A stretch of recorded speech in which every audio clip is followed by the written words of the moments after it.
Chapter 19, Crossroads of Fate. In the silence of a heart adrift, Squall grapples with indecision, facing another crossroad in his journey, yet for the first time uncertain of the path ahead, his resolve forged by his deep love for Rinoa, now shadowed by the agonizing question of whether he must let her go. His thoughts a quiet storm amidst the Ragnarok's descent into Estar's radiant sprawl. The airship's scarlet and silver hull settles on a vast landing platform, its hum fading into the clamour of Estar soldiers in sleek, silvered armour, their disciplined ranks parting for robed officials, their solemn voices addressing Rinoa as Sorceress Rinoa, Hind's descendant, heir to a divine legacy, their urgent pleas echoing for her to seal her powers at the Sorceress Memorial. A crystalline shrine nestled beyond the city's heart, its translucent domes etched with containment wards, designed to bind sorceress might for the world's salvation. Rinoa's gaze, heavy with resolve yet softened by sorrow, meets Squall's, her trembling whisper unveiling her possession at the lunar base by Ultimecia, a malevolent sorceress from a distant future bent on time compression, a cataclysm collapsing all existence into her solitary dominion, her voice faltering as she warns that her freedom endangers all. Ultimecia's will poised to wield her as a vessel, her sacrifice the only bulwark against this apocalyptic tide. As officials signal soldiers to prepare a sleek transport to the memorial, its engines humming with arcane resonance, Rinoa steps toward her fate, her footsteps slow on the platform's polished stone, pausing to face Squall, his scarred brow furrowing as he leans forward, her firm yet tender plea halting his words, affirming he understands the duty she must bear, her hand trembling as she offers his lion ring, its silver gleam a tether of their shared trials. Squall's quiet insistence that she keep it, his voice a low anchor amidst her resolve, their fingers brushing in a fleeting touch that carries the weight of unspoken vows. Rinoa's figure recedes, her silhouette framed by Estar's neon glow, soldiers flanking her as the transport's doors seal. Squall standing rooted in hollow loss, his heart echoing that this is her choice, not his, the platform's sterile hum underscoring the ache of her absence, thoughts of Adele's crimson-eyed awakening, the lunar cry's monstrous tide, the lunar Pandora's crystalline pulse, and the well-being of the party in Estar's shadowed streets all fade into a singular, piercing grief, tracing a love-torn farewell beneath a city poised to entomb its saviour, a crossroad where hope and sacrifice intertwine. With a shadow of a heart fractured by loss, Estar soldiers, their sleek silvered armour catching the neon glow of crystalline spires under a violet dusk, approach Squall on the Ragnarok's sprawling landing platform, their measured voices announcing orders to outfit the airship for his party's journeys. A gift from Estar's grateful council for their heroics against the lunar cry's chaos. The slightest of nods as Squall acknowledges the gesture as Estar mechanics, boarding the ship, and begin working, Squall stays, stood looking out to the distance, a hollow vessel of sadness, his scarred brow etched with Rinoa's absence, coming to terms with her sacrifice now. His slow strides back up the boarding ramp, past workers wielding arcane tools, their sparks dancing across the Ragnarok's scarlet and silver hull, its dragon-like curves gleaming faintly, taken solace in the cockpit, where he sinks into the captain's chair, its worn leather creaking, the dim glow of dormant panels casting long shadows, his thoughts a quiet tempest, reflecting on the small moment they shared together in this spot as they returned form orbit, along with her resolute farewell as she heads to the sorceress memorial, a blade in his chest. The sterile hum of the cockpit shatters as Irvine saunters in, his boots scuffing the polished floor. His voice, warm yet tinged with weariness, breaking the solitude, revealing he, Piet, and Alone endured the escape pod's jarring crash into Estar's outskirts, his mild concussion, earned shielding Alone, now eased by Estar's deft medics. Though Elone's fate remains veiled, whisked away by robed officials upon landing, Irvine's steady gaze softening as he recounts his briefing on Renoa's sacrifice, his admiration for Squall's perilous leap into space to save her stirring a fleeting warmth in the cold air.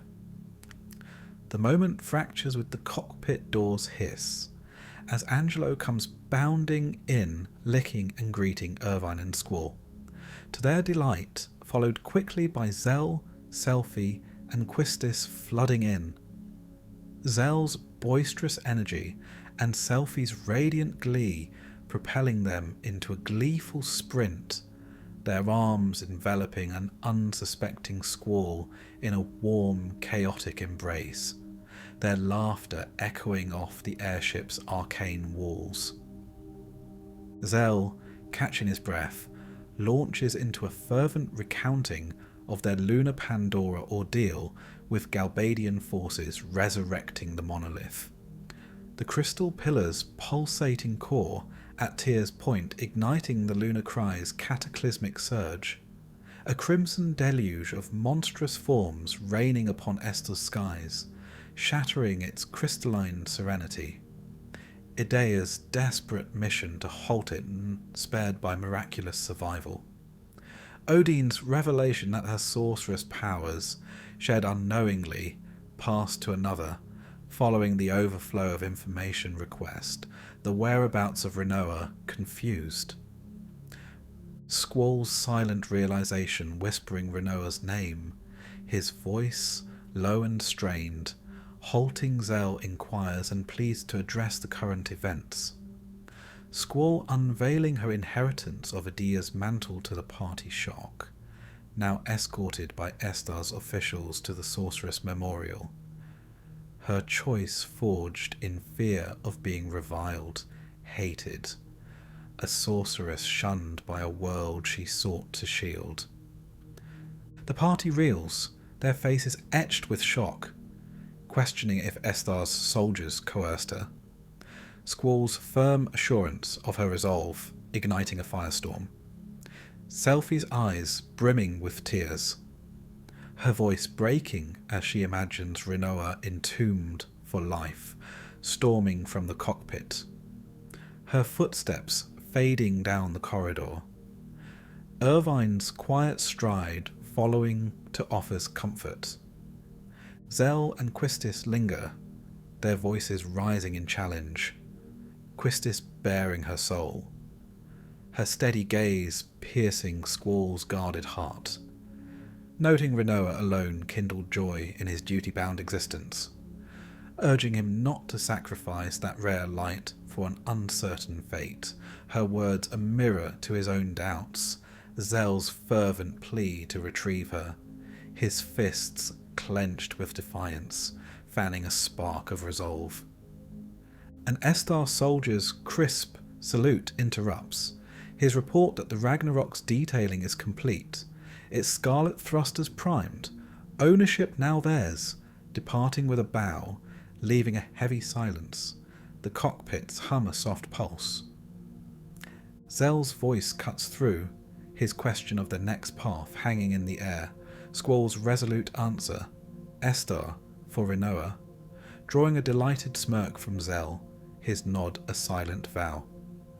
Selphie and Irvine return, their faces softened by shared resolve, catching the tail of Squall's decision.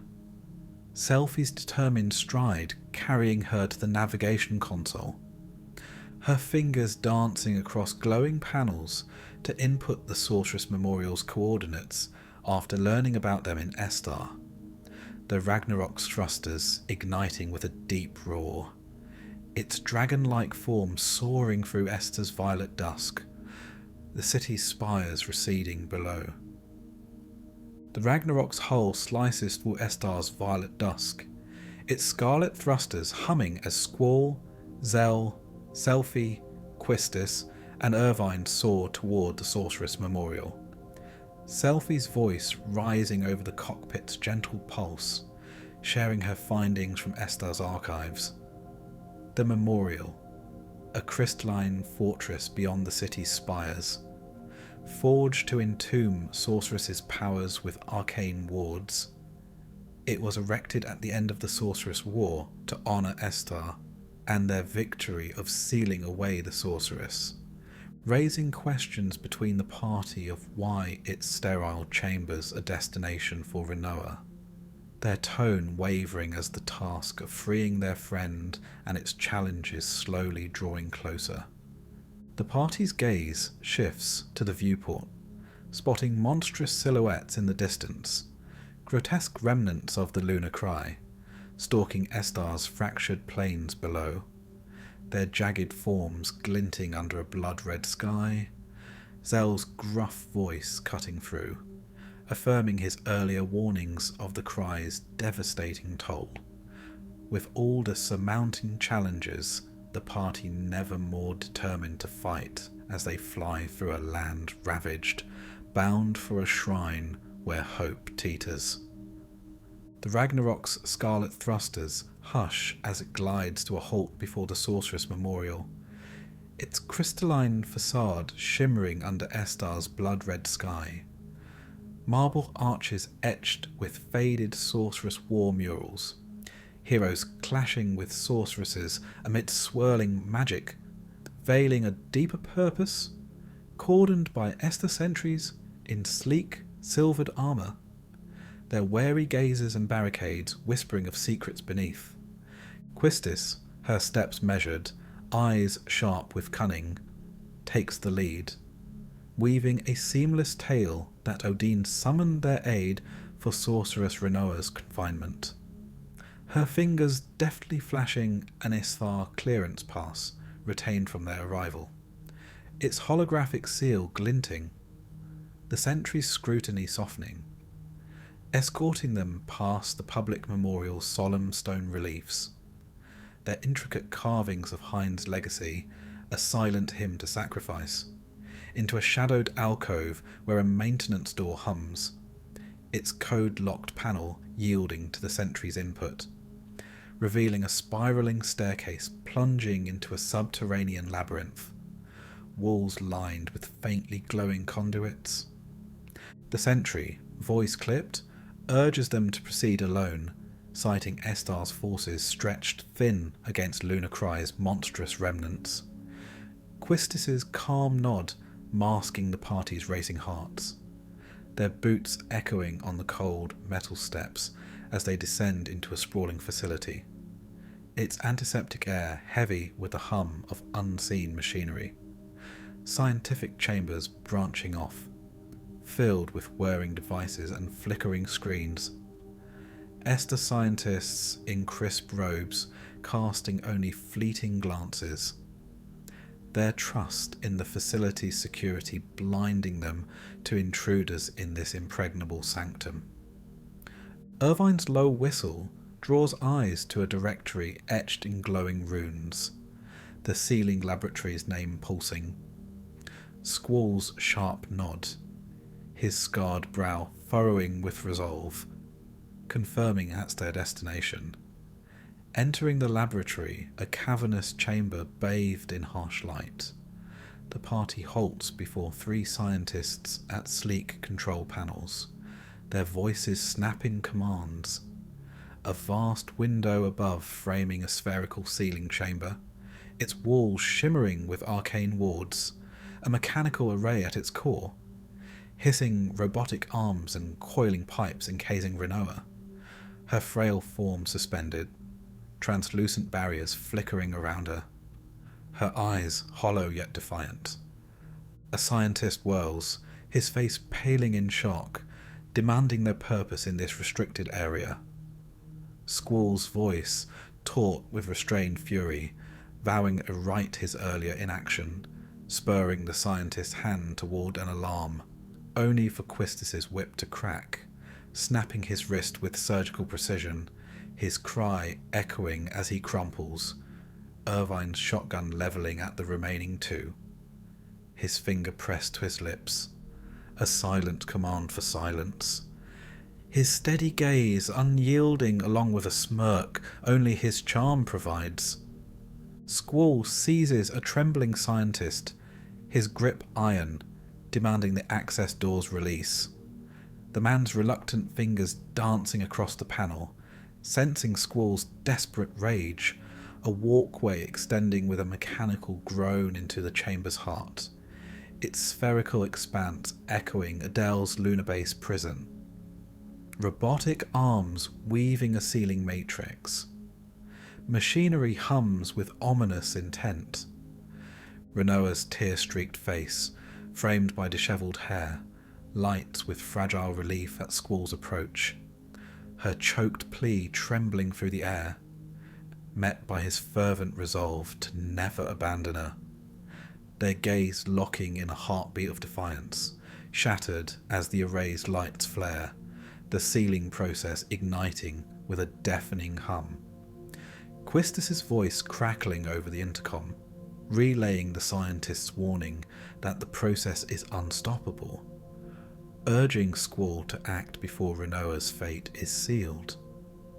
Squall's heart thunders, his gunblade drawn in a blink of an eye forming a silver arc, slashing through wires and tubing, sparks erupting, acrid smoke swirling, the arrays hissing, Renoa's weakened form slipping free, collapsing into his arms on the narrow walkway.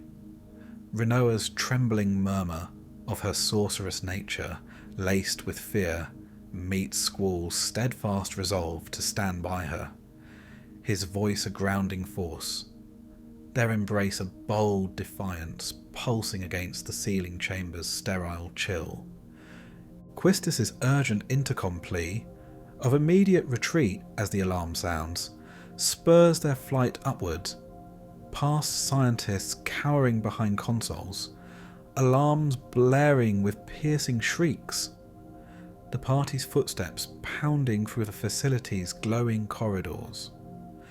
Bursting onto the surface, they clash with sentries in a swift, brutal dance, Zell's fists pummeling armour with bone-crunching force. Selphie's nunchaku whipping through air to strike pressure points.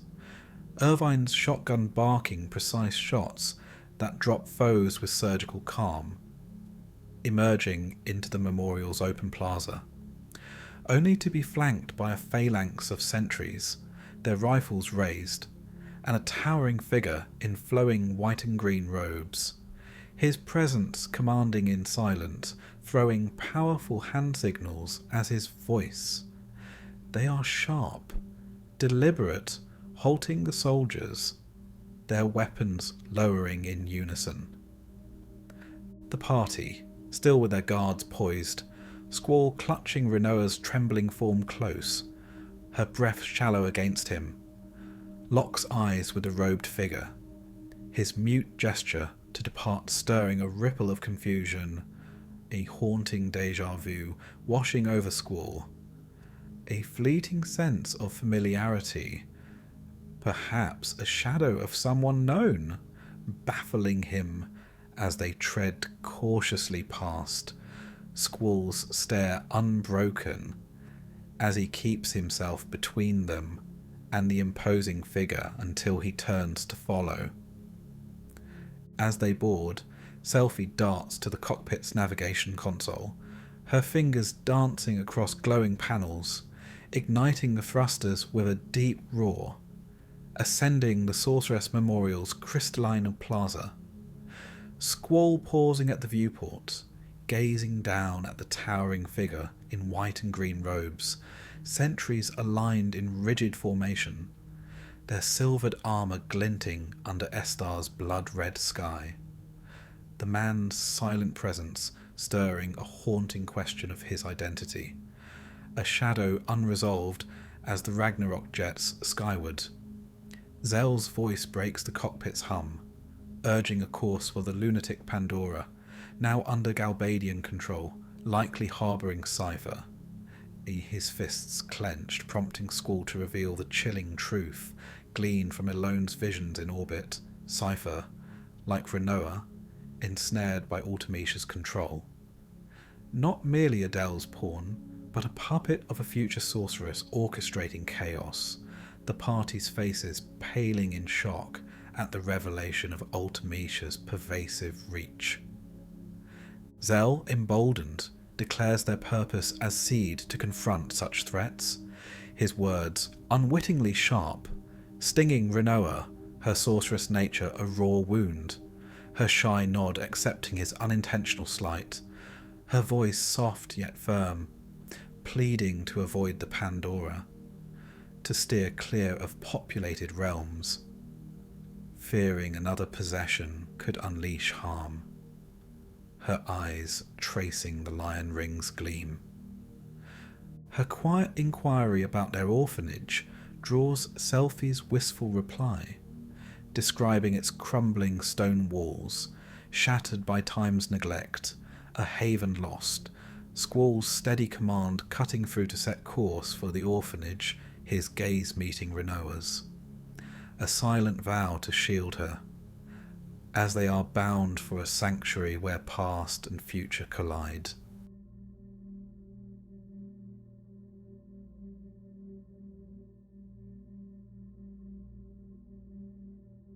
Chapter 20. An Oath Across Time. In the time of a cosmos cradling fragile hope, the Ragnarok's scarlet thrusters fade to a whisper, settling on the windswept plains encircling Idaea's orphanage, a sight marred with the Battle of the Gardens not long ago, its crumbling stone walls cloaked in ivy, their weathered surfaces etched with the scars of time, white wildflowers swaying in the long grass under a blue sky pierced by faint stars. The party disembarks, their boots crunching on the gravel-strewn path, Zell's boisterous jests mingling with Selphie's soft hum, Quistis's measured steps scanning the ruins, Irvine's quiet whistle trailing as they wander the dilapidated grounds, the sea's distant murmur a soothing undertone. Squall strides ahead, inspecting the orphanage's sagging facade, drawn irresistibly to the rear field where wildflowers rise like constellations against the horizon's valleys. Angelo pads up, nestling against him, her warm fur a quiet comfort, prompting Squall to confide in the dog's silent loyalty. His voice low, admitting a flicker of worry over Rinoa's sorceress nature, yet vowing it changes nothing. He'll stand by her. Rinoa's laughter, warm and teasing, yet woven with her endearing care, drifts across the field as she approaches. Her playful jest about Squall's conversation with the canine sparking a rare smirk. She reassures him nothing was overheard, and his secret safe with Angelo, his smile lingering on the wildflowers before silence settles. A gentle weight between them. Rinoa's voice softens, trembling with uncertainty, pondering the shadow her sorceress fate casts. Squall countering that fear must not shape her, invoking tales of sorceresses who wielded power with valour. Her rebuttal laced with dread. If Ultimecia seizes her again, as at the lunar base, shattering Adele's seal, what devastation might ensue? The chilling prospect of battling friends haunting her thoughts. Squall's heart searching for solace, resolving inwardly to be a knight, a steadfast guardian.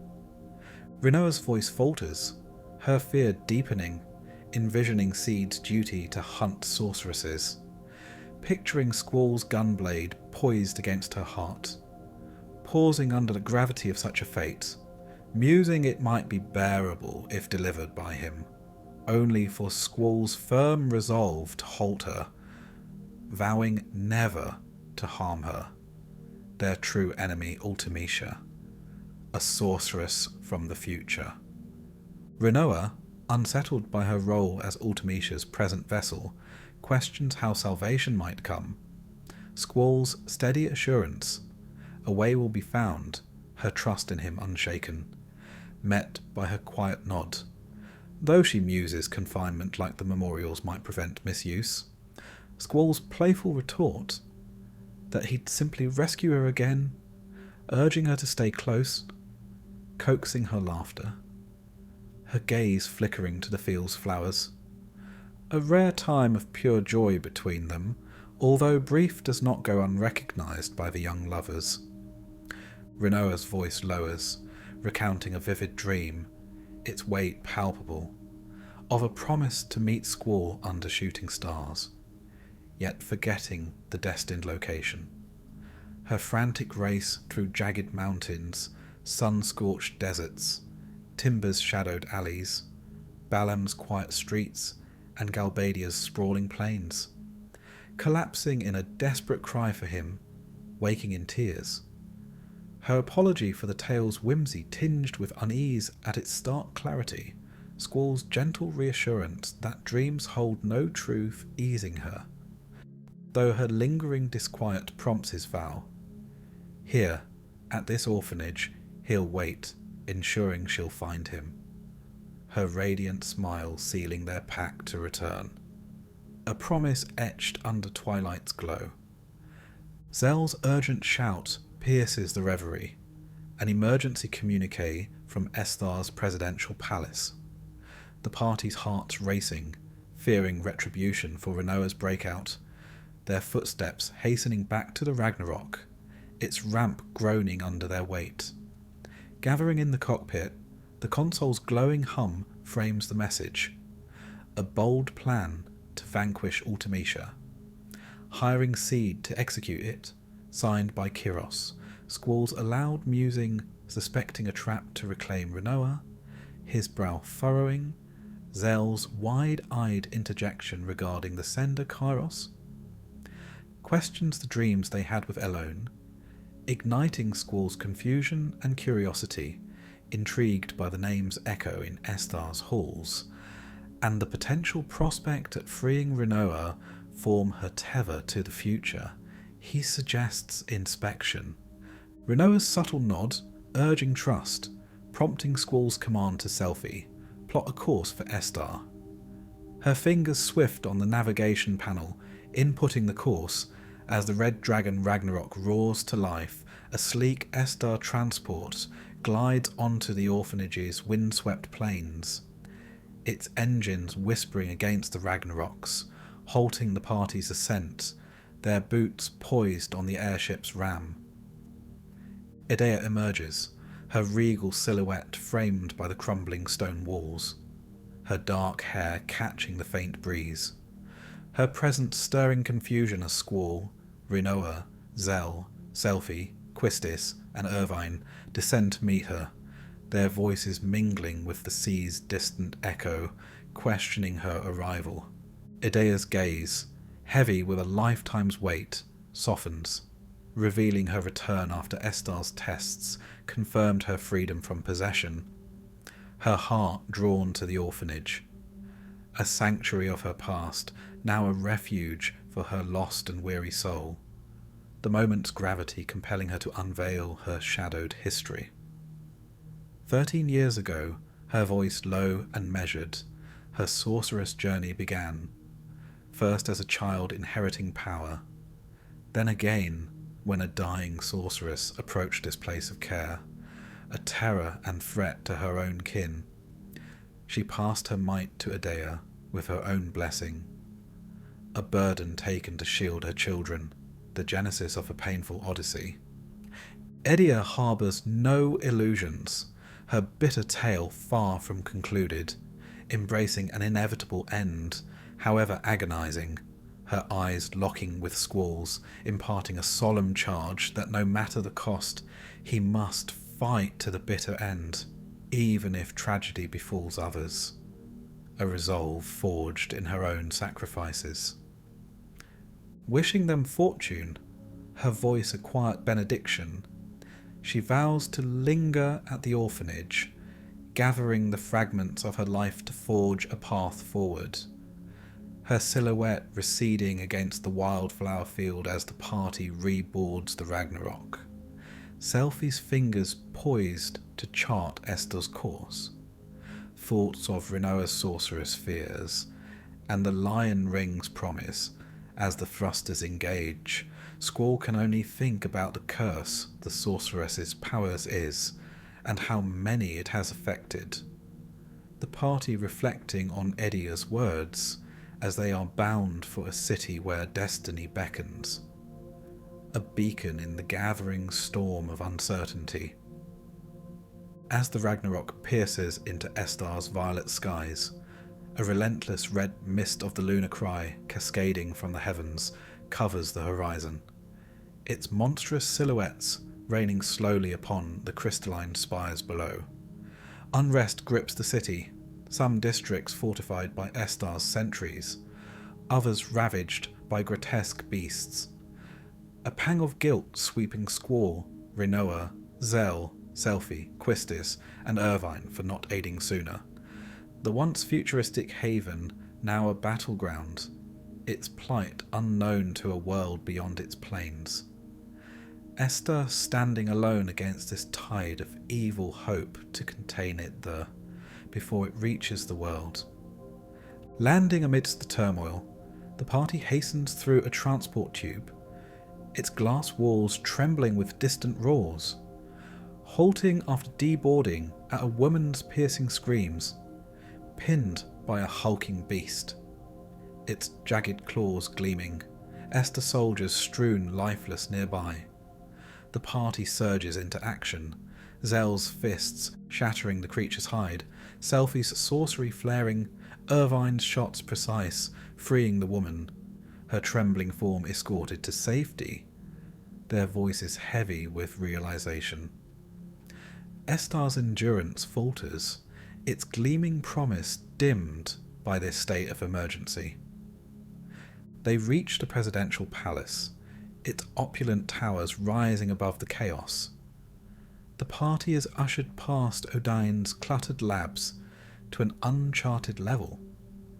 The royal quarters corridor lined with luminous panels, their footsteps echoing on polished obsidian floors.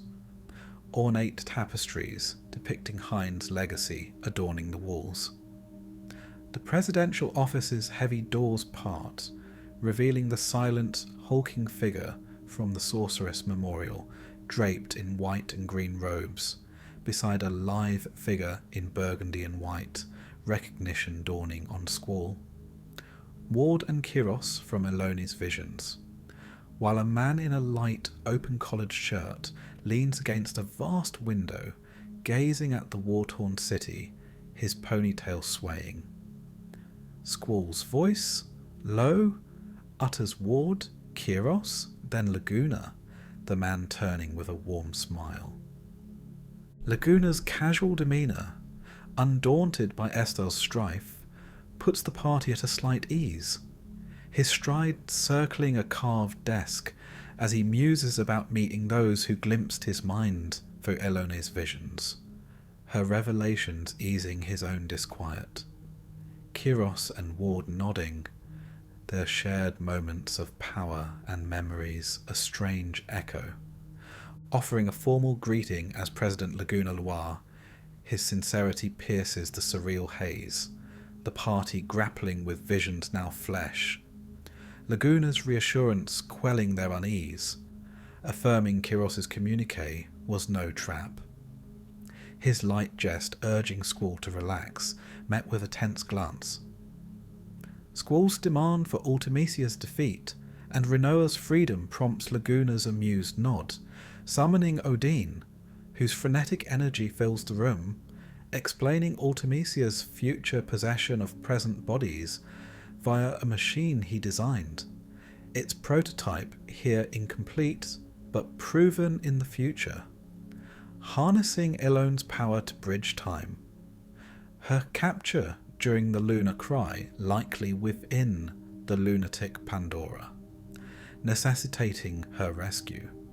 Odin warns of two present sorceresses, Rinoa here under watchful eye, and Adele regenerating in the Pandora, urging swift action before Adele's awakening, as Ultimecia's possession of her would unleash Cataclysm, proposing to use Rinoa to inherit Ultimecia's powers, with Elone sending Rinoa's consciousness back to trigger time compression, allowing the party to confront Ultimecia in a fused past, present and future, severing her influence, returning Rinoa. Squall's unease at risking Rinoa grows, his demand for clarity and trust turning to Laguna.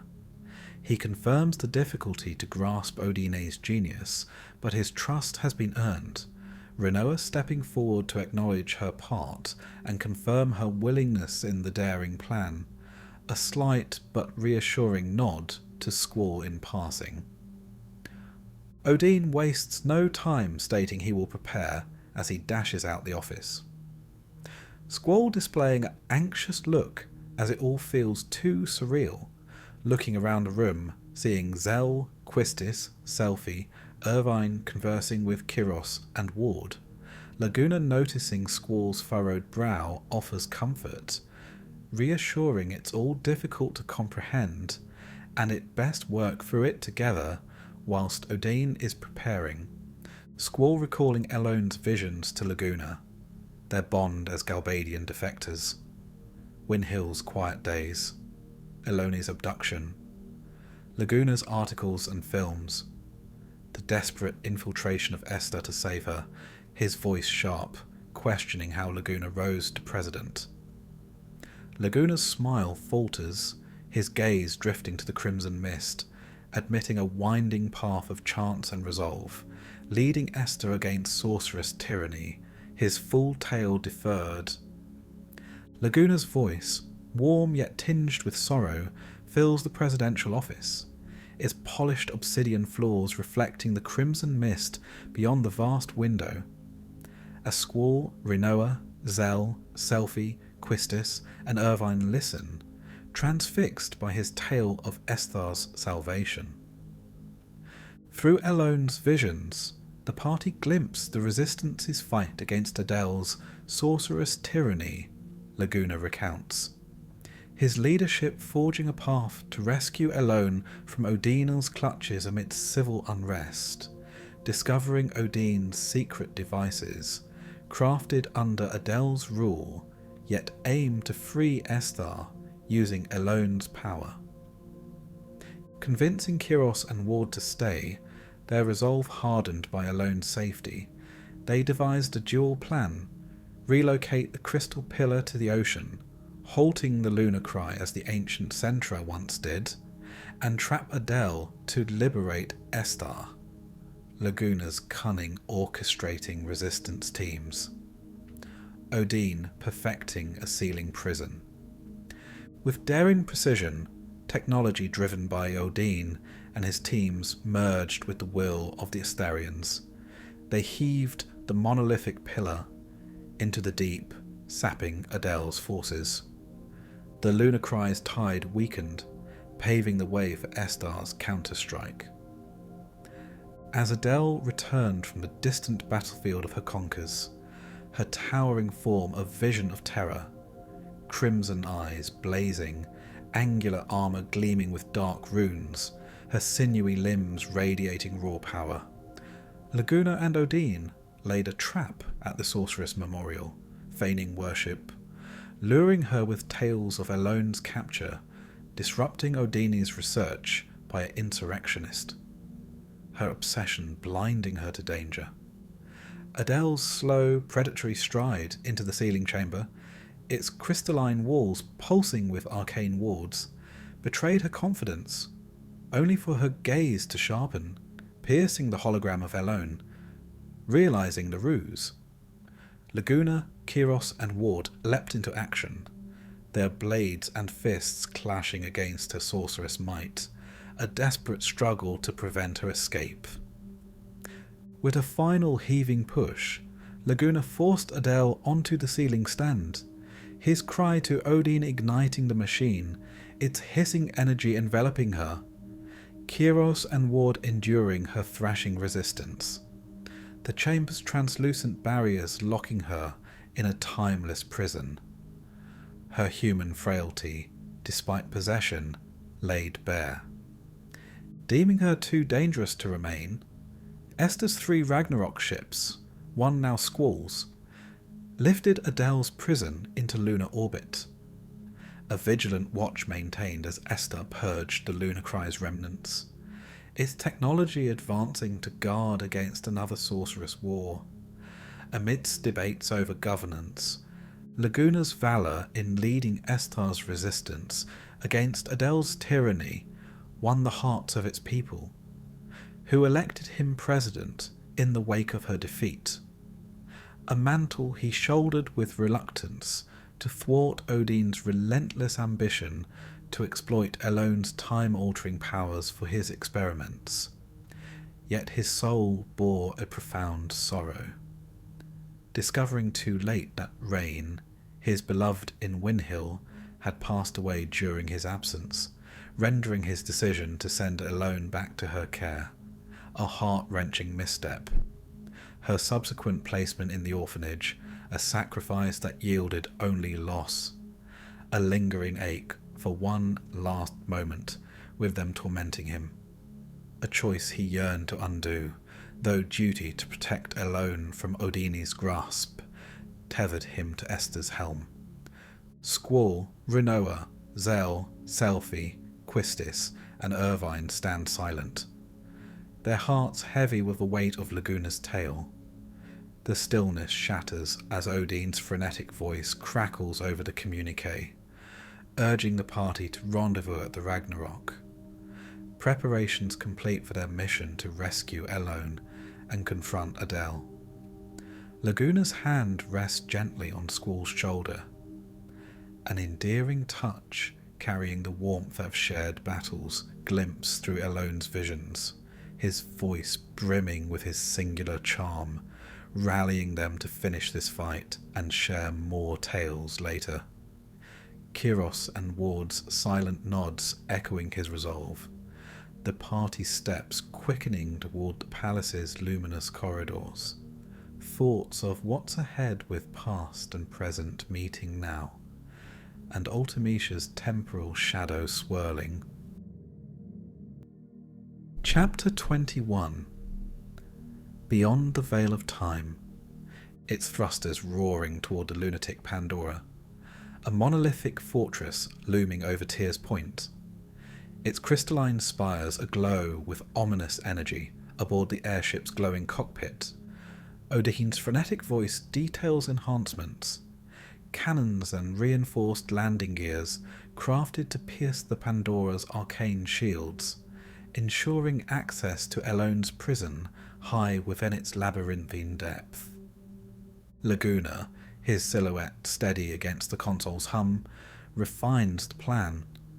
Ground forces deplete defences below, while the party infiltrates to rescue Elone, leveraging surprise to locate and defeat Adele, forcing her to pass her sorceress powers to Rinoa, who nods with quiet resolve, her hand tightening around Squall's for solace, acknowledging her readiness to bear the burden. Laguna's gaze, heavy with gravity, underscores the possession Rinoa will endure, awaiting Ultimecia's influence, with Elone now safe, then guiding Rinoa's consciousness into the past, returning her to trigger time compression.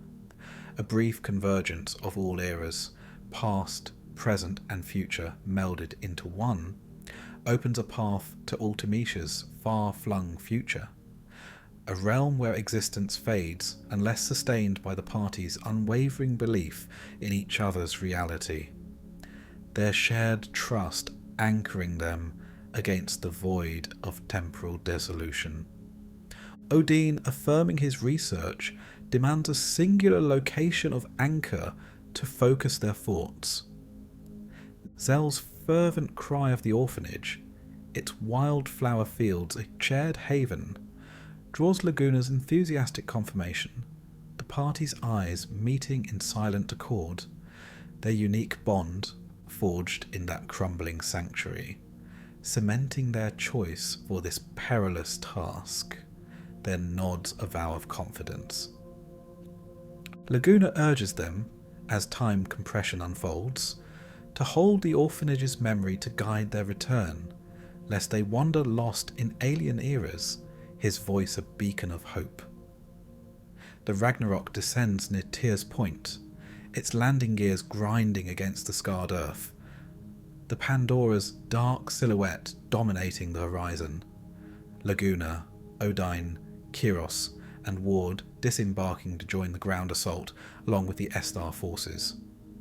Laguna pausing, his hand gliding along the airship's hull, a wistful smile tracing its scarlet curves, his voice warm with belief in Squall's resolve, met by Squall's steady assurance of their determination. As Estar's ground forces advance and clash with Galbadian soldiers and grotesque monsters, their silvered armour glinting amidst blood and chaos, blades flashing against jagged claws under the Pandora's shadowed base, a desperate bid to drain its defences, Squall gives the nod, a signal to use the Dystrakhion to breach the Pandora. The ship's thrusters roaring with primal fury toward the lunatic Pandora, they brace within the airship's glowing cockpit, targeting a high-level breach point, a shimmering shield guarding Elone's prison within the Pandora's labyrinthine heights. Quistis, her gaze steely, unleashes the Ragnarok's newly forged cannons, their blasts thundering against the shield, arcs of energy splintering its surface, while Selphie, hands deft on the controls, weaves the airship through the widening fissures, the Ragnarok's landing gears extending like a dragon's talons, clawing into the Pandora's obsidian exterior, anchoring with a metallic screech. The party disembarks, boots striking the fortress's cold, rune-etched corridors, swiftly dispatching scattered Galbadian soldiers, their blue uniforms tattered, rifles futile against Zel's crushing fists and Irvine's precise shots, and ravenous monsters, their snarls silenced by Renoa's sorcery and Squall's gunblade arcs. A tense stillness falls, shattered by the sudden emergence of Fujin and Raijin, their silhouettes stark against the corridor's eerie glow. Fujin's lithe form radiating quiet menace, her silver hair glinting, Raijin's hulking frame taut with restless energy.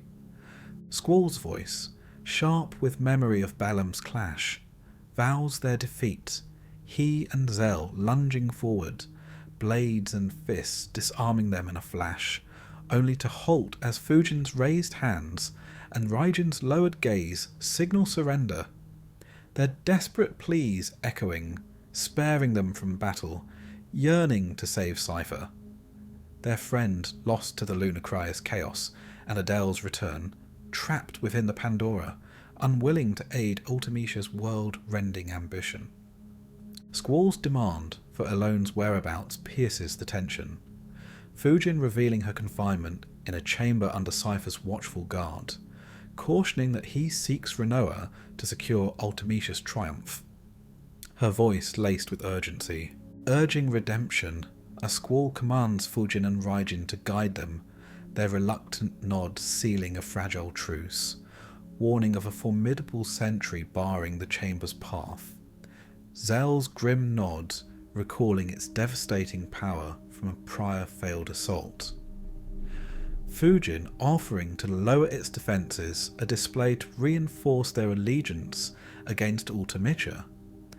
As the party advances through the fortress's cold, crystalline halls, Fujin's deft fingers disable the sentry's security defences, her sabotage dimming the Pandora's arcane pulse, granting a fleeting window for attack. The sentry, a towering mechanical beast, its angular limbs crackling with energy, lurches forward, its might diminished yet fierce. The party's coordinated strikes, Squall's gunblade carving, Quistis's whip snapping, Irvine's shots piercing, felling it swiftly, its collapse shaking the obsidian floor. The chamber's sealed doors loom ahead, Cypher's presence a shadow within. Renoa's hand steadying on Squall's. The chamber doors groan open, revealing Cypher atop a raised dais, overlooking the chaotic battle below through a vast crystalline viewport, Elone trembling below to the side. Squall's voice, raw with fury, pierces the chamber's hum, drawing Cypher's gaze, his chuckle dark as he turns, his blonde hair catching the violet light, only to falter at Fujin and Raijin's presence beside the party, their betrayal etched in their resolute stares. Elone sprints to the party's embrace, Raijin stepping forward, his voice heavy, urging Cypher to see his sorceress-driven corruption, lost to Ultimecia's guise, pleading for the aspiring seed he once was to resurface, their loyalty to their friend unwavering, not to the force twisting him.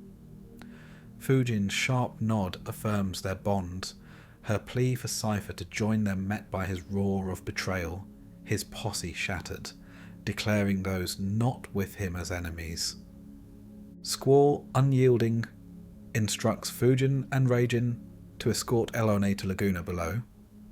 Their final glance at Cypher, a shell of their comrade carrying a vow to Squall not to fail, their footsteps fading down the rune-etched corridor.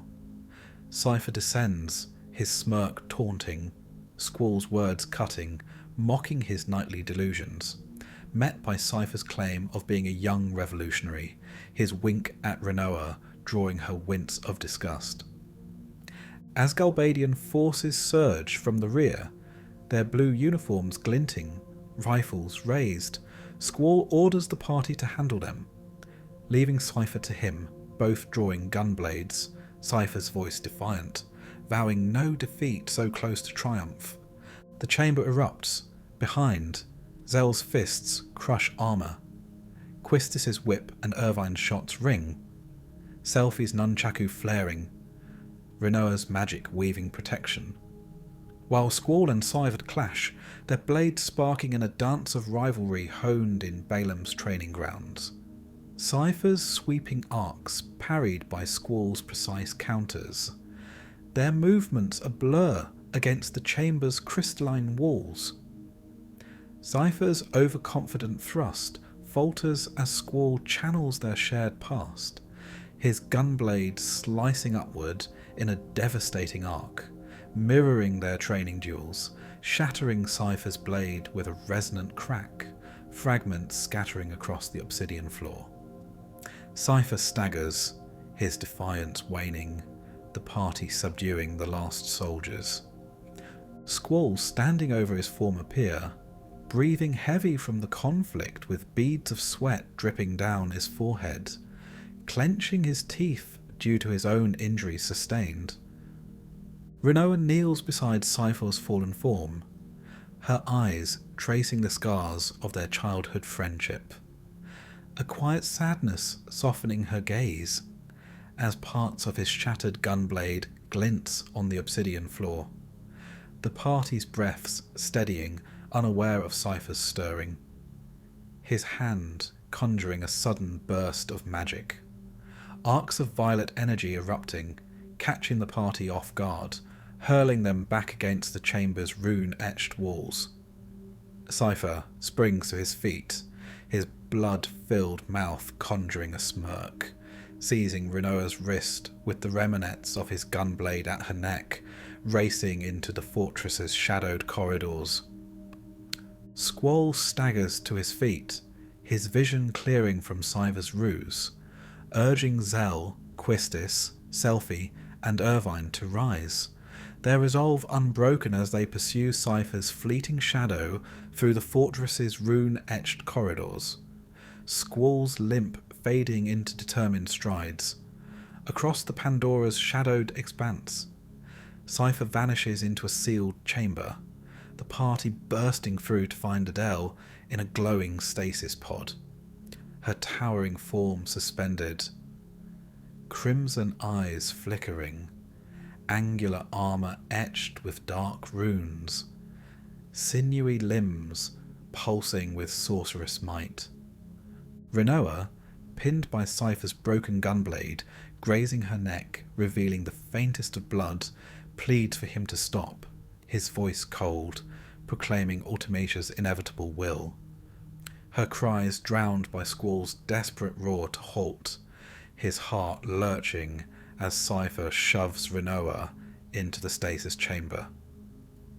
Adele's eyes blaze open, her hulking form surging to life, tendrils of arcane energy coiling around Rinoa, absorbing her into her chest.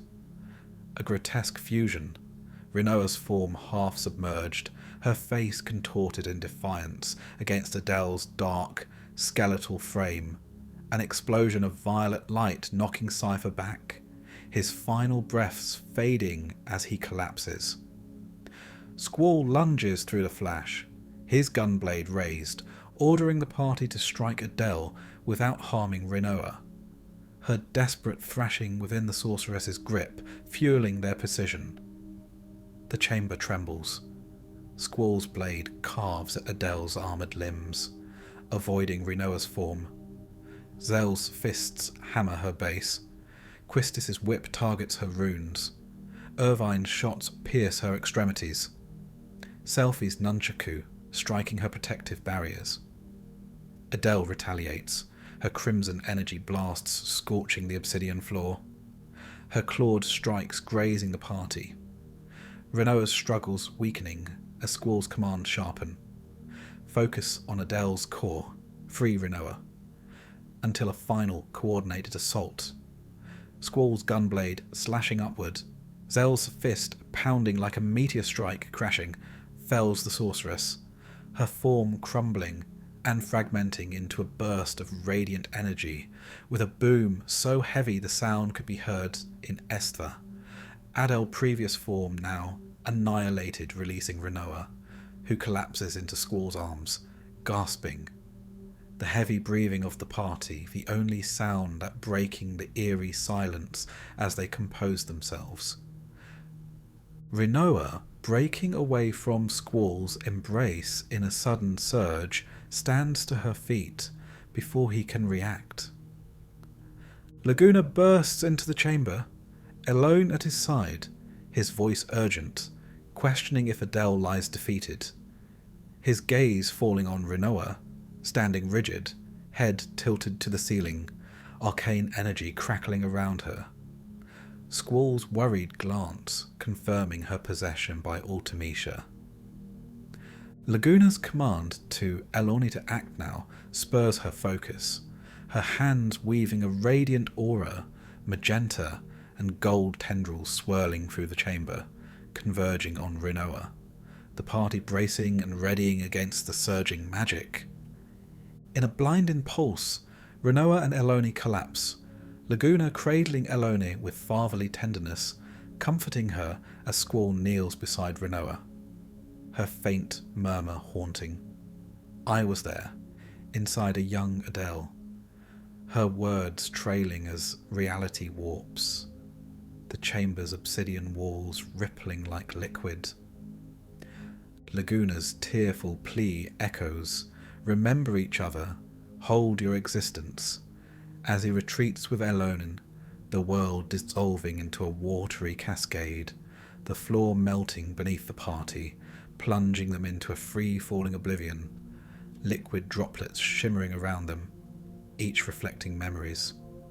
Wildflower fields of the orphanage, the assassination attempt's chaos, Cypher's betrayal, Estar's crimson mist. Time compression unfolds. a surreal torrent where eras collide, the void's liquid surface morphing into a sky's expanse, splashing around them as Zell voice can be heard. Squalls meets it with resolute cry of Adea's orphanage, to focus and go home, anchoring their thoughts. A tunnel of iridescent light engulfs them, spiralling through a tube-like vortex, depositing them in a chamber reminiscent of Delling City's presidential palace. Its marble floors etched with arcane runes, facing a devilish sorceress, her regal form draped in flowing black and crimson, wings of shadow unfurling, her golden headdress gleaming, eyes burning with temporal malice. The battle erupts, environments shifting around them as they clash. Balaam Garden's sunlit halls, Fisherman's Horizon's wooden piers, Estar's misty plains, Trabia's frozen peaks, Delling's rain-slicked streets, Galbadia Prison's iron cells, the sorceress form morphing, her limbs elongating, her visage twisting into grotesque, otherworldly shapes. The party's bonds unwavering, until a blinding explosion of light casts them onto their childhood orphanages, the horizon soft under twilight, swelling with grey lighting cracked clouds. The sudden shock overcomes them as they carefully walk through their once childhood home, as Squall confirms they were fighting across generations as the bodies of white seeds are laid across the grounds below a floating castle anchored to the orphanage's yard by immense chains. Squall, Renoa, Zell, Quistis, Selphie, and Irvine tread cautiously across a colossal iron chain, a precarious bridge swaying between the orphanage and Ultimicia's floating castle, its obsidian spires piercing a sky churning with black and grey clouds, thunder roaring, lightning splitting the heavens. Selphie stumbles on the rusted links, her gasp swallowed by crashing waves pummeling rocks far below, Irvine's swift grasp steadying her. Once they reach to their summit, their eyes trace the horizon where settlement should stand, now shrouded in black smoke, distant beasts snarling in swirling chaos. Zell's gaze, heavy with sorrow, meets Squall's, who turns to the party, proclaiming that this future must be undone. Ultimecia awaits within, igniting their resolve. The castle looms, vast as Balaam Garden, its walls adorned with eerie paintings, a molten battlefield, a nightly charge, a desolate traveller, a sleeping maiden, their gilded frames pulsing with arcane life. Scaling its labyrinthine halls, the party navigates spiralling staircases, chandelier-lit galleries, and clock towers frozen in time, their boots echoing on marble floors, ascending to the summit courtyard where Ultimecia awaits on a golden throne, her regal form draped in flowing black and crimson, dark shadow wings unfurling, golden headdress gleaming clutched around her long swaying silver hair, eyes ablaze with temporal malice, her humanoid fingers moulding into the claws oozing temporal aura, as elegant and beautiful as she is evil. Her demonic voice thundering and proclaiming seed will eradicate it for eternity. Squall without hesitation ignites the battles. His gunblade clashes, Zell's fists surge, Quistis's whip snaps, Irvine's shots pierce, Selphie's nunchaku flares, Renoa's magic weaves, against Ultimecia's arcane torrents, her form shifting, summoning Griever, a majestic yet ferocious guardian force, its lion-like visage crowned with jagged horns, silver fur rippling, claws crackling with violet energy. Merging with Griever, Ultimacia's body contorting, wings melding into its frame, amplifying its ferocity, striking Quistis and Irvine, their forms dissolving into liquid wisps, lost to time's void. The party presses on, felling the merged beast, only for Ultimecia's final form to erupt. A grotesque abomination, her lower body a writhing mass of tendrils, two torsos fused together, eyes glowing with apocalyptic fury, limbs sprouting jagged otherworldly appendages. Selphie and Zell fall, their forms fading, Ultimecia's dark voice echoing, denying existence through compressed time, leaving Squall and Rinoa, their hands entwining, Rinoa's lion ring glinting, a shared glance affirming their promise under the orphanage's twilight, Squall's gunblade flashing in one final arc, as Rinoa's sorcery imbues his blade, bleeding temporal power he lands striking true, shattering Ultimecia's form in a blinding explosion of light, her essence fracturing into radiant shards, scattering like stardust across the void. In the ethereal hush of a cosmos unmoored from time's grasp, Squall, Rinoa, Zell, Quistis, Selphie, and Irvine drift in a blinding white void, their forms invisible, swallowed by an endless expanse where faint echoes of their voices. Zell's gruff calls, Selphie's high-pitched pleas, reverberate like whispers from a distant dream.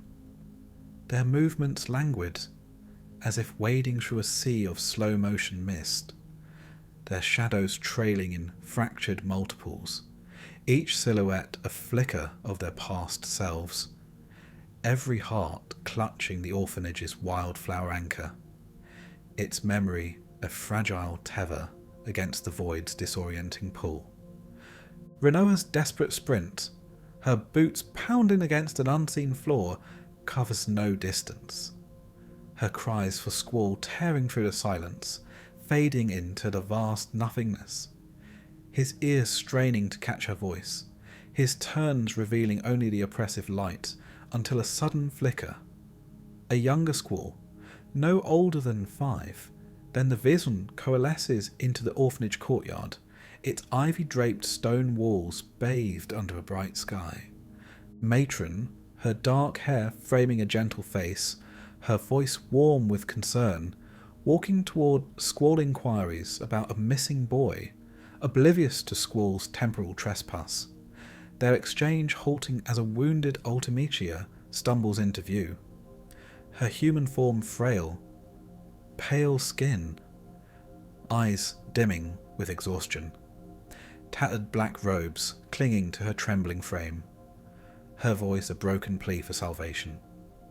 Squall steps protectively before Matron, his gunblade half drawn, urging her retreat, but her steady hand signals calm, her sorceress nature compelling her to accept the powers to shield the orphanage's children, a radiant flash enveloping them as the transfer completes, Ultimecia's form dissolving into motes of light, Matron collapsing, her breath shallow. Squall kneels, steadying her to her feet, a puzzled gaze at his matron address prompting her questioning, leading to his confession as a seed, his words weaving Sid's vision. A mission to forge Seed as a bulwark against sorceress tyranny, planting its idea in her heart, the weight of destiny settling in her eyes. At that moment a young boy, Squall's own childhood self, shuffled into the courtyard, clutching Matron's leg, his voice small, asking for his sister alone, his loneliness a knife to Squall's chest, the moment obscured by Guardian Force junctions. He having no memory of this encounter lingering in his mind. Matron's firm command to leave this time urging him away before he disrupts anything more as the courtyard blurs.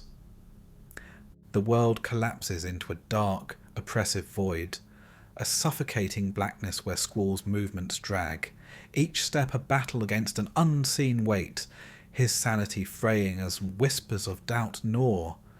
Alone, lost, forgotten, his mind repeating a desperate mantra. I call, they answer. his screams for Rinoa, Zell, Quistis, Selphie, Irvine echoing unanswered, time stretching into days, weeks, an eternity of solitude, until a single white feather, luminous against the dark, drifts into his palm, igniting visions. The memorable instances of Rinoa, at the graduation dance, Fisherman's Horizon, in orbit aboard the Ragnarok, yet her face blurred, achingly familiar, but painfully a unattainable image. Further visions come into his mind. Cypher, freed from Ultimecia's spell, fishing with Fujin and Raijin on Balam's sunlit docks, laughter mending their bond, Zell and Quistis in Balam Garden's bustling halls, training new seeds, Rain boasting his lion ring around her necklace ever radiant, accepting Laguna's proposal in Windhill's meadows on the past, flashing to the present where her grave now honoured by Laguna and alone under a quiet sky, Kiros and Ward gazing over Windhill's verdant valleys, peace in their eyes, each image sharpening, converging on the orphanage's flower-draped fields. Rinoa's face still not crystallizing. He awakens suddenly on the orphanage's soft earth, the scent of wildflowers and tall green grass enveloping him on a bright summer's day. Squall rises to voice of Rinoa calling. Looking around, he see her form racing across the golden expanse, the Ragnarok's scarlet and silver hall, gleaming in the distance with the part stood in front of it.